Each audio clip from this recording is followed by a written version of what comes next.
ವಿಧಾನಸಭೆಯಲ್ಲಿ ಕಾಂಗ್ರೆಸ್ ಕುರ್ಚಿ ಸಂಘರ್ಷದ ಚರ್ಚೆ ಜೋರಾಗಿದೆ. ಪ್ರತಿಪಕ್ಷಗಳ ಪ್ರಶ್ನೆಗೆ ಉತ್ತರಿಸಿದ ಸಿಎಂ ಸಿದ್ದರಾಮಯ್ಯ ಮೊದಲಿನಂತೆ ನಾನೇ 5 ವರ್ಷ ಸಿಎಂ ಅನ್ನೋದಕ್ಕೆ ಹಿದ್ದೇಟು ಹಾಕಿದ್ರು. ನಾನೇ 5 ವರ್ಷ ಸಿಎಂ ಎನ್ನುವ ಬದಲು ನಾವೇ 5 ವರ್ಷ ಅಧಿಕಾರದಲ್ಲಿ ಇರ್ತೀವಿ ಅಂತ ಹೇಳಿದ್ರು. ಇದೇ ವೇಳೆ ಕಿಚಾಯಿಸಿದ ಶಾಸಕ ಯತ್ನಾಳ್, ಸುರೇಶ್ ಕುಮಾರ್ ಬೇರೆಯವರು ಸಿಎಂ ಆಗ್ತಾರಾ ಅಥವಾ ನೀವೇ ಸಿಎಂ ಆಗಿರ್ತೀರಾ ಅಂತ ಪ್ರಶ್ನೆ ಮಾಡಿದ್ರು. ಇದಕ್ಕೆ ಉತ್ತರಿಸಿದ ಸಿಎಂ, ಸರ್ಕಾರ ಇರುವಾಗ ನಾವು ಅಂತ ಹೇಳಬೇಕು, ನನ್ನ ಸರ್ಕಾರ ಅಂತಲ್ಲ, ನಾನೇ ಸಿಎಂ, ಹೈಕಮಾಂಡ್ ಹೇಳೋವರೆಗೆ ನಾನೇ ಸಿಎಂ ಅಂತ ಹೇಳಿದ್ರು.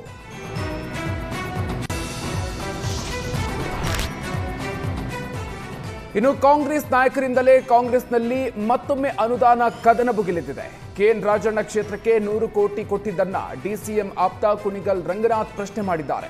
ವಿಧಾನಸಭೆಯಲ್ಲಿ ಜೋರು ಧ್ವನಿಯಲ್ಲೇ ಸಿಎಂಗೆ ಕುಣಿಗಲ್ ರಂಗನಾಥ್ ಪ್ರಶ್ನೆ ಮಾಡಿದ್ರು.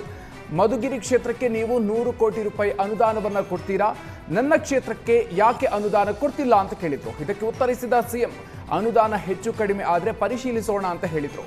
ಯಾರಿಗೂ ಅನುದಾನ ಕಡಿತ ಮಾಡಿಲ್ಲ, ಒಂದು ವೇಳೆ ಹೆಚ್ಚು ಕಡಿಮೆ ಆಗಿದ್ರೆ ನೋಡೋಣ ಅಂತ ಹೇಳಿದ್ರು. ಇನ್ನು ಕಾಂಗ್ರೆಸ್ನಲ್ಲಿ ಹೈಕಮಾಂಡ್ ಕುರ್ಚಿ ಕದನಕ್ಕೆ ಬ್ರೇಕ್ ಹಾಕಿದ್ರು. ಕದನ ವಿರಾಮ ಉಲ್ಲಂಘಿಸಿ ಡಿನ್ನರ್ ರಾಜಕೀಯ ಮುಂದುವರೆದಿದೆ. ಇಂದು ರಾತ್ರಿ ಸಿದ್ದರಾಮಯ್ಯ ಬಣದಿಂದ ಮತ್ತೊಂದು ಔತಣಕೂಟ ನಡೆಯಲಿದೆ. ಬೆಳಗಾವಿಯಲ್ಲಿ ಎಸ್ಸಿ ಎಸ್ಟಿ ಸಚಿವರು, ಶಾಸಕರು, ಪರಿಷತ್ ಸದಸ್ಯರಿಗೆ ಸತೀಶ್ ಜಾರಕಿಹೊಳಿ ಡಿನ್ನರ್ ಆಯೋಜನೆ ಮಾಡಿದ್ದಾರೆ. ಖಾಸಗಿ ಹೋಟೆಲ್ನಲ್ಲಿ ಸತೀಶ್ ಜಾರಕಿಹೊಳಿ ನೇತೃತ್ವದಲ್ಲಿ ಡಿನ್ನರ್ ಮೀಟಿಂಗ್ ನಡೆಯಲಿದೆ.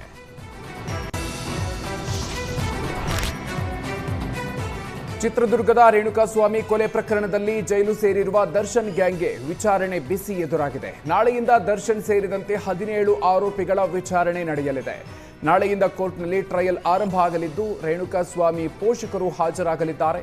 ಕೊಲೆ ಪ್ರಕರಣ ಸಂಬಂಧ ರೇಣುಕಾಸ್ವಾಮಿ ತಂದೆ, ತಾಯಿ ಸಾಕ್ಷಿ ನುಡಿಯಲಿದ್ದಾರೆ. ನಾಳೆಯಿಂದ ಟ್ರಯಲ್ ಹಿನ್ನೆಲೆ ಹಲ್ಲೆ ನಡೆದ ಶೆಡ್, ಶವ ಎಸೆದ ಮೋರಿ ಸ್ಥಳಕ್ಕೆ ಭೇಟಿ ನೀಡಿ ಎಸ್ಪಿಪಿ ಪ್ರಸನ್ನಕುಮಾರ್ ವಿವರವನ್ನ ಪಡ್ಕೊಂಡಿದ್ದಾರೆ. ಸೈಬರ್ ವಂಚಕರಿಗೆ ಹೆದರಿ ಟೆಕಿಯೊಬ್ಬರು ಫ್ಲಾಟ್ ಸೈಟ್ ಅನ್ನು ಮಾರಿದ ಆತಂಕಕಾರಿ ಘಟನೆ ಬೆಂಗಳೂರಿನಲ್ಲಿ ಬೆಳಕಿಗೆ ಬಂದಿದೆ. ಬಬಿತಾ ದಾಸ್ ಅನ್ನೋರು ಸೈಬರ್ ಖದೀಮರ ಜಾಲಕ್ಕೆ ಸಿಲುಕಿ ಮೋಸ ಹೋಗಿದ್ದಾರೆ. ಬಬಿತಾ ದಾಸ್ಗೆ ಕರೆ ಮಾಡಿದ್ದಂತಹ ಸೈಬರ್ ವಂಚಕರು ಮುಂಬೈ ಪೊಲೀಸರು ಅಂತ ಬೆದರಿಕೆಯನ್ನ ಹಾಕಿದ್ರು. ನಾವು ಹೇಳುವ ಆ್ಯಪ್ ಅನ್ನ ನೀವು ಇನ್ಸ್ಟಾಲ್ ಮಾಡ್ಕೊಳ್ಬೇಕು, ಕೇಳಿದಷ್ಟು ಹಣವನ್ನ ನಮ್ಮ ಖಾತೆಗೆ ಹಾಕಬೇಕು ಅಂತ ಬೆದರಿಕೆಯನ್ನ ಹಾಕಿದ್ರು. ಹೇಳಿದ ಹಾಗೆ ಕೇಳಲ್ಲ ಅಂದ್ರೆ ಸಮಸ್ಯೆ ಎದುರಾಗಲಿದೆ ಅಂತ ಬೆದರಿಸಿದ್ರು. ಅರೆಸ್ಟ್ ಆಗುವಂತ ಭಯದಲ್ಲಿ ಖದೀಮರ ಮಾತು ಕೇಳಿದ್ದಂಥ ಟೆಕ್ಕಿ ಸೈಬರ್ ವಂಚಕರಿಗೆ ಹಣ ಹಾಕೋದಿಕ್ಕೆ ಸೈಟ್ ಮಾರಿದ್ದಾರೆ. ಮಾಲೂರಿನಲ್ಲಿದ್ದಂಥ 2 ಸೈಟ್ನ ಹಾಫ್ ರೇಟ್ಗೆ ಮಾರಿದ್ದು, ವಿಜ್ಞಾನ ನಗರದಲ್ಲಿ ವಾಸವಿದ್ದ ತಮ್ಮ ಫ್ಲಾಟ್ ಕೂಡ ಮಾರಾಟ ಮಾಡಿದ್ದಾರೆ. ಮೋಸ ಹೋದ ಬಳಿಕ ಸೈಬರ್ ಕ್ರೈಮ್ ಠಾಣೆಯಲ್ಲಿ ಬಬಿತಾ ದಾಸ್ ದೂರನ್ನು ದಾಖಲಿಸಿದ್ದಾರೆ.